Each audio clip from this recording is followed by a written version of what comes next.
Namaste. I am Dr. Robert Henry Schwank, a.k.a. Dr. Bob For You, coming to you from Norwalk, Ohio, in studio for you. All information you might like to have can be found at the end of this video. Comments and questions are always welcome. If you're watching on YouTube, you can place your comments or questions in the section below. Today's topic is this: when being happier is condemned by others as selfish and self-absorbed. Some folks don't want you to be happy. Corinne arrived at my door completely overcome with sobbing and tears. I, of course, got her seated and offered her tissues. "What in God's name is wrong?" I asked her as gently yet firmly as possible. She held up a hand indicating that I needed to wait. After many moments, she had calmed herself enough to be able to talk. "Dr. Bob, I just had lunch with someone who I had thought was my best friend. She just got finished hollering about how self-centered I am because I'm happy. She said I was completely self-absorbed in my own happiness. I am devastated." Wow, Corinne, where did she get such an idea? Corinne dissolved into tears, once again huge sobs, such that I thought she might pass out once again. When she was able to speak, she said, "You think so too?" "No, I don't, Corinne. I merely meant what gave her the right to make such a judgment on you.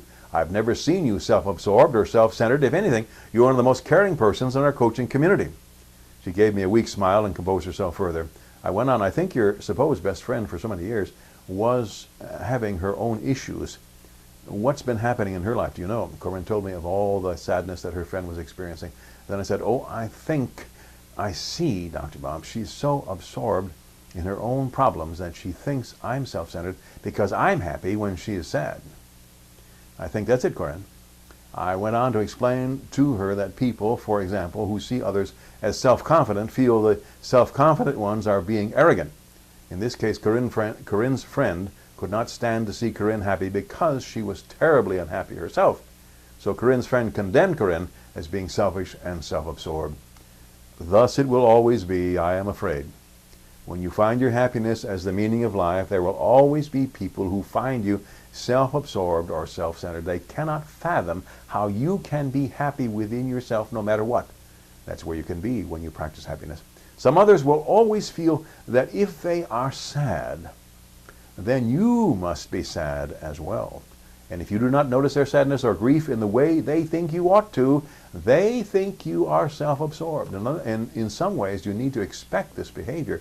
It still may be shocking if you are confronted with it, but you need to remember that the feelings of others and that what they have about you, those feelings they have about you, is their own problem.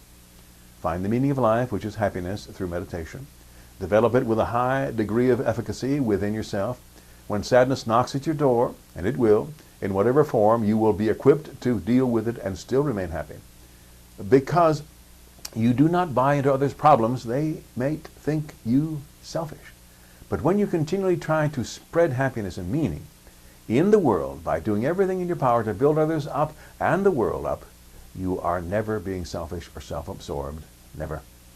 Making this world a better place to live for all is the natural outflow of inward happiness.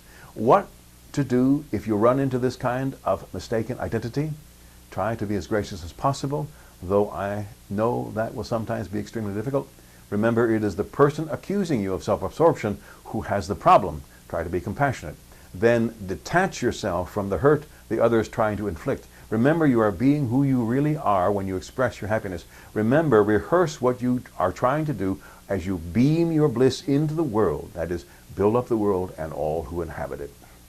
Corinne had thoroughly dried her eyes as I was finishing up with my explanation. I asked how she felt. "I feel much better, thanks for your time and explanation," she said. "I will try to seek my friend out in several days and see if she's found her way back to happiness. I know we can still be friends once we understand each other again." She rose and shook my hand and left the office. Since such it can be in your life when you find and maintain your meaning, your own meaning in life, which is to be happy. This has been Dr. Bob For You. May you and all sentient beings know happiness and the root of happiness. Namaste.